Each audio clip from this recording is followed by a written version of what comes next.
I'm determined that you are identified. For instance, Colonel, a lot of our generals are writing books. What they think about the United States, what they think about what we're doing in Iraq, what we're doing in Syria, what we're doing in different parts of the world. But I think they need to listen more to the people on the ground who are brothers of these people. They're Quranic brothers, which make, and as the habit is in the Middle East, you have a brotherly friendship which makes you a part of the family, it is which allows you more personal opinion. Absolutely. So that's what I'm hoping. I'm hoping that you will read some of these important books of our generals, and that the generals, when you find in them something where you feel more could be augmented than is in the book, not as a judge, but for the next book. And then I believe, if possible, they should be reading your books. Now tell me about your 6 books you've written. Gloria, my work is more to do with the heroes of Pakistan. I write biographies and I write articles related to people who have done their best for the country, for honor and for the safety of our country. They've given their lives. And my current work basically is also a follow-up of something similar. It's about people who gave their lives in the war against terror. We've lost over 60 to 70,000 people, which people in America don't know about. Colonel, please say that again. That's what. Please say that again. Yes.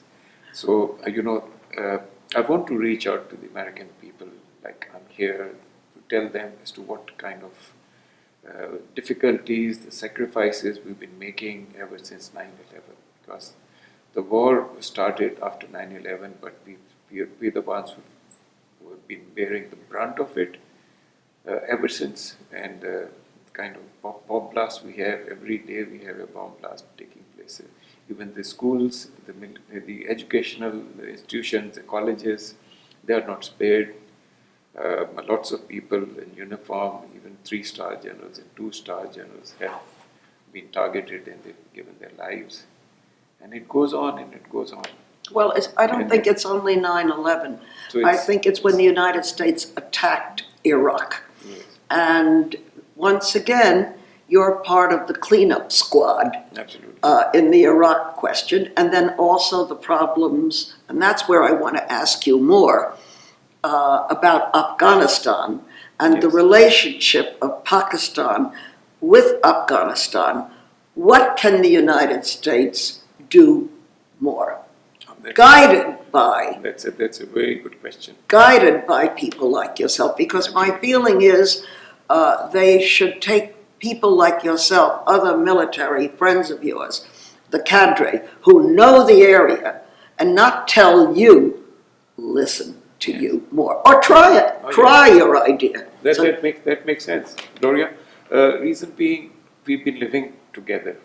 We've been neighbors since hundreds of years.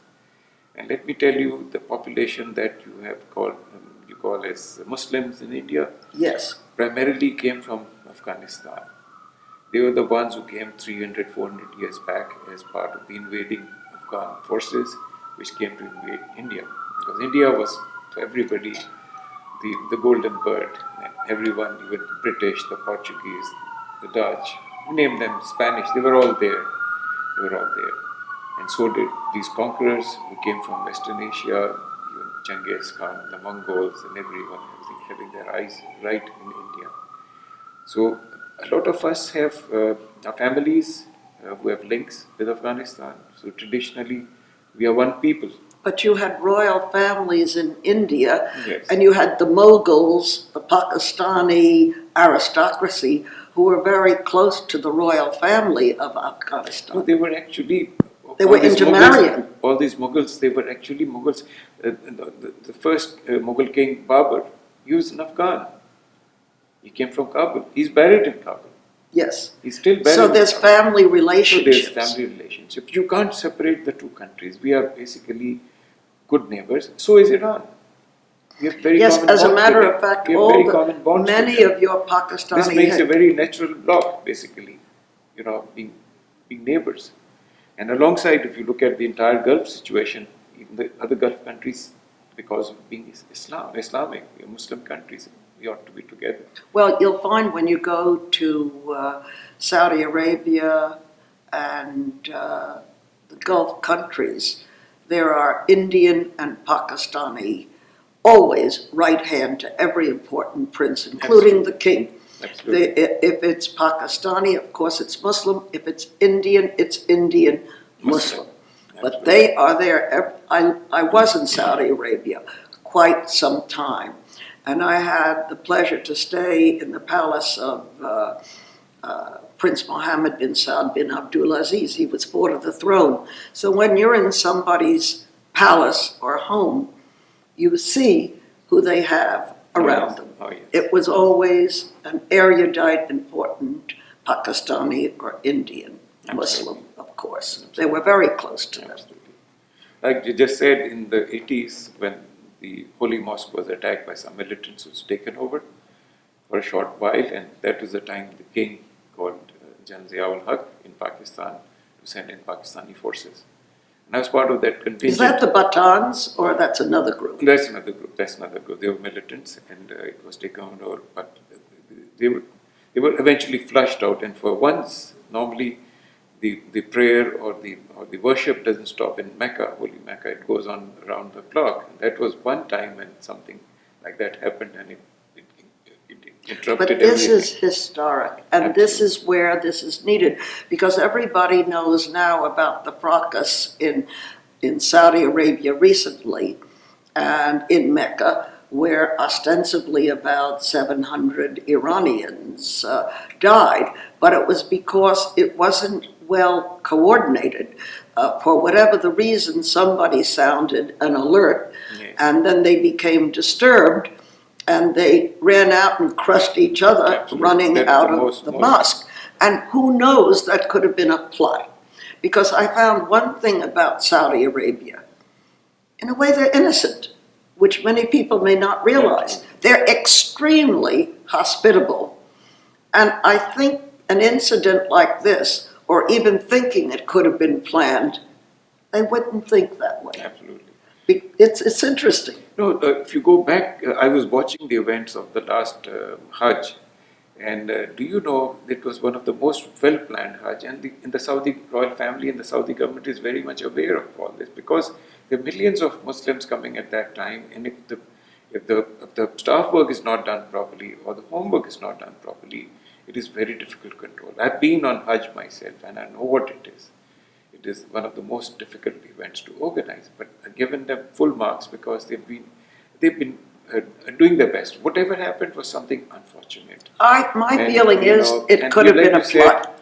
could have been because of whatever is going on the world over. There is kind of division among the Muslims also. There are the Sunnis and Shias issues also, which is very unfortunate, and this is something which we all have to get together and stop. This is not. Well, but I got think to the go on. plot was within the Persian group itself, Absolutely, unfortunately. it's been said. It was a but- Persian plot. I'm sorry, because I respect the head of state of Iran, and I respect their envoys here at the United Nations, but that's not their base. But Iran, at times, I hope now, with the agreement with the United States, they'll be so happy and so rich, laughing all the way to the bank, that they won't want to cause any trouble, because they'll make investments all over the world and they'll want to guard their investments, hopefully. But whatever the case, I personally, this is personal, feel it was perhaps an Iranian plot, not from the government, but from some belligerent wrong person. Maybe what would have happened was most unfortunate. The way it happened, it really brought tears in the eyes of. But now it's important that people realize why this relationship with Pakistan and Mecca is very key, that you're there working with them anti-terrorist. And people don't know it. Absolutely. Now, the glory of the point today is it's not about fighting people. Today, the world, it's not only the Gulf region or Pakistan or Saudi Arabia, we all have a common enemy, and that is the terrorists, the threat of terrorism which is confronting us. Look at what happened in Paris, what happened in Germany, what happened in England. It keeps happening around. We see it every day, but you get to know when you get something happening in one of the modern countries like France and England and everywhere else. That's where you feel more pain. But in our part of the world, it's been going on. It's still going on. Just about 2 weeks back, we had an attack in the college, in a university in Charsada, in which terrorists got in and they started spraying bullets and started killing innocent kids. Last year, we had an attack in a public school where over 40 and 50 people died. So, this thing is going on. So, the enemy are not bound to frontiers or borders. The enemy is out there anywhere in the world. So, we all have to get together and fight this menace so as to remove it, from all over the place. That's the thing. Well, I'm glad that you're here for so far 2 weeks. I know you were planning to leave sooner, but my opinion is you should stay here a couple of months, because the old expression, Rome wasn't built in a day, I know. and you have to out yourself. And my hope is that you'll be meeting some of the military posted at the United Nations, because what I found, there are many people equal rank to you and even higher rank who are military advisors in every single delegation of the UN. Okay. And I think it's a very important group for you to meet with, All right. is the military advisors. And then you have peacekeeping in the UN, where they all go overseas, and most people don't realize it, but all of the UN guards in the United Nations also fight overseas. They're not like police security with a gun in case you throw your toothpaste on the floor or your gum or you move in a wrong direction. This security are ready to handle anybody suspicious, and they're doing an excellent job. There has never been, so far to my knowledge, with these wonderful people, with stalwart people guarding the building, real military, a problem. And so I think it's interesting for you to meet the security in the UN, because they're well mechanized. Absolutely. And incidentally, Pakistan plays a very important role in United Nations also. We have Yes. been contributing for the last 20 years. Yes, I think we constitute the bulk of the UN peacekeeping. yes. Despite the fact that we have our own issues back home, That's what's so key, that you are a part contributing. of this peace building. Absolutely. Therefore, you should be, you see, I believe, like you and I are friends, but I believe casual. Absolutely. All of these protocolaire meetings are stiff. You meet somebody behind a desk, you talk to them, and nothing gets said. Absolutely. The best is the start of a friendship on the level of personal and then later on official. The other way around, the tail of the dog first. I got it. Absolutely. Well, thank you very much, Colonel Button. Let me ask you some more. When do you think your next book will come out?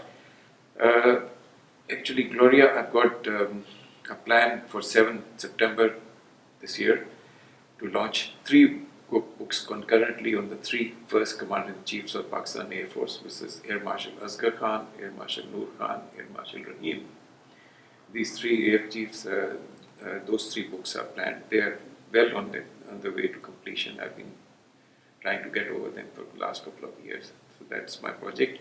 My current project for which I'm here is the book on terror, which I've just mentioned to you when I got here. It will take me maybe some more years to finish, because it's quite a lot of work on that book.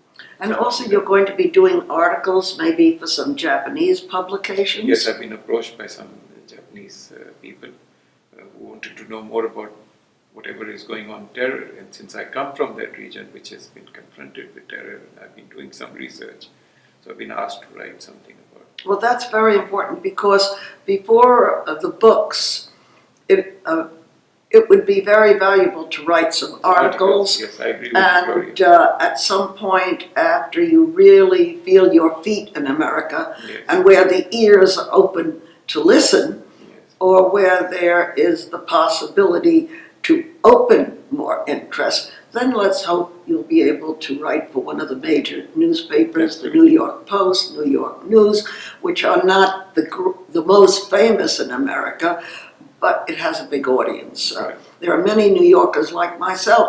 The first thing in the morning, I grab the Post and the News. I want to know what's going on, the gossip in New York, and it's a good step. Right. And then, of course, there's the New York Times, which leads you to the International Herald Tribune, or the International New York Times.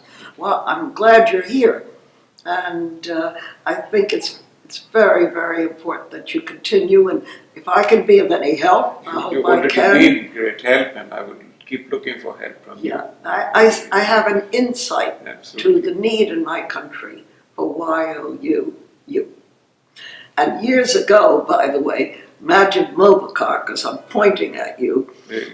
from Persia, said to me, Gloria, because he was telling me something then, I was very young, and he was pointing at me, and he said, I see your finger pointing at me, but Gloria, I have the rest pointing back to myself. Oh, really?